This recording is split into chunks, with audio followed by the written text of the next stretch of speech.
Nem toda divindade nasceu para governar o Olimpo. Algumas nasceram para sustentar a terra, e ainda assim foram esquecidas. Enquanto Zeus controlava o céu e Poseidon agitava o mar, Deméter sustentava os campos.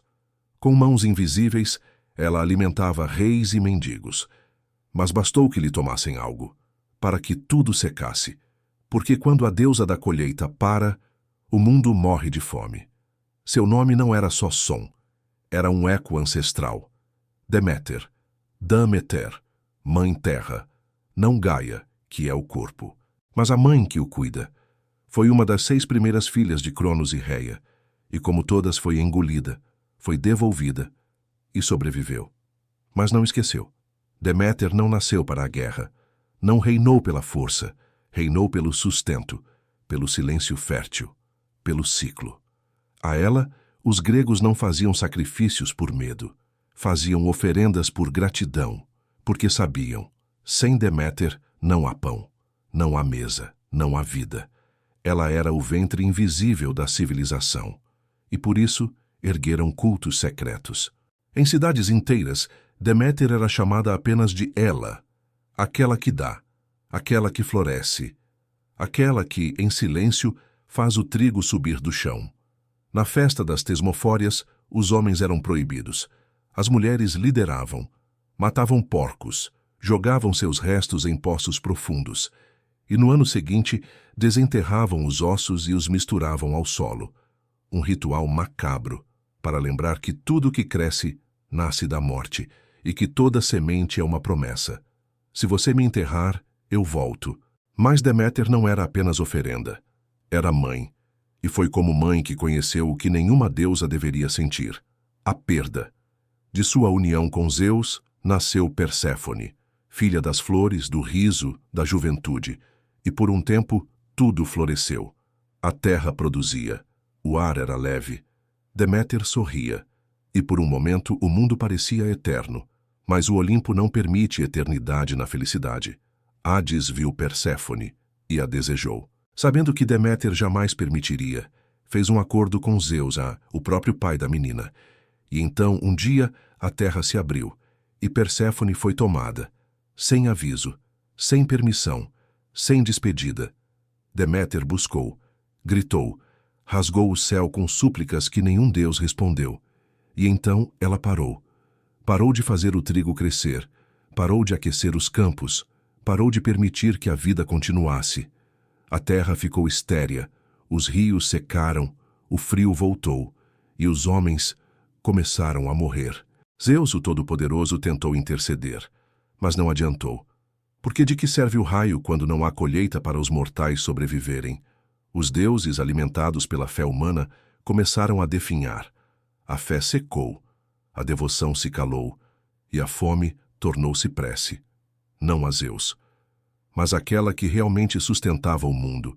Deméter havia sido deixada de lado, e agora deixava todos à própria sorte. Vestida de velha, andou pelas terras dos homens, buscando, sofrendo. Chegou ao palácio de Seleu em Eleusis. Lá pediu abrigo. Ofereceu-se como ama para os filhos do rei. Triptolemo e Demofonte. Amou-os como filhos. Tentou torná-los imortais como forma de recomeçar, mas foi interrompida. Descoberta em meio ao ritual que os tornaria eternos, Deméter se revelou. E os homens tremeram. Não por medo de um castigo, mas por terem visto de perto uma dor divina. Então, ela revelou o segredo da agricultura a Triptolemo. Deu-lhe sementes e o ensinou a plantar, a colher, a sustentar a si mesmo. Foi assim que, segundo o mito, os humanos aprenderam a cultivar a terra. Mas mesmo isso não a curou. Perséfone ainda estava ausente, e a terra ainda recusava dar frutos. Foi então que Hélios, o titã do sol, disse a verdade. Perséfone estava no submundo, com Hades, por vontade de Zeus. Deméter agora conhecia os traidores e ameaçou tudo. Se minha filha não voltar, então que tudo morra. Não era blefe, não era chantagem, era luto, era dor. Zeus, acuado, cedeu. Mandou Hermes buscar Perséfone. Mas Hades, astuto, ofereceu à jovem um grão de romã, a fruta do submundo. Comê-la era aceitar o vínculo. E Perséfone comeu. Retornou à mãe. Mas não inteira. Uma parte dela pertencia ao outro mundo. Foi feito um acordo. Ela passaria metade do ano com Hades e metade com Deméter. E assim surgiram as estações, primavera e verão, quando mãe e filha se reencontram. O mundo floresce. Outono e inverno, quando a separação retorna. E a terra chora, mas não se engane. Essa não é uma história de aceitação. É uma história de perda, de um sequestro legitimado pelos próprios deuses, de uma mãe que foi silenciada e que precisou parar o mundo para ser ouvida. Deméter não é a deusa do trigo, é a deusa do limite, do que acontece quando uma mulher que sustenta tudo é deixada de lado. Ela não reinava com violência, mas quando tiraram sua filha, ela usou a única arma que tinha, o silêncio da terra, e foi mais eficaz que Mesmo Zeus, o rei dos céus, curvou-se diante dela. Não por reverência, mas porque sem ela não havia mais ninguém para governar. Ao longo dos séculos, Deméter foi esquecida, seus ritos apagados, seus cultos silenciados, seu poder banalizado. Transformaram-na em símbolo de colheita. Mas ela era muito mais. Era mãe, era justiça, era ciclo. E, acima de tudo, era memória. Porque toda vez que o inverno chega, é a lembrança do que acontece quando mexem com o que sustenta o mundo. Você pode esquecer Deméter, pode rir dos antigos rituais, pode reduzir sua história a uma fábula agrícola, mas quando a fome bater, quando a terra secar, quando o mundo desmoronar, ela estará lá, não como salvadora, mas como a lembrança de que o mundo respira, porque ela permite.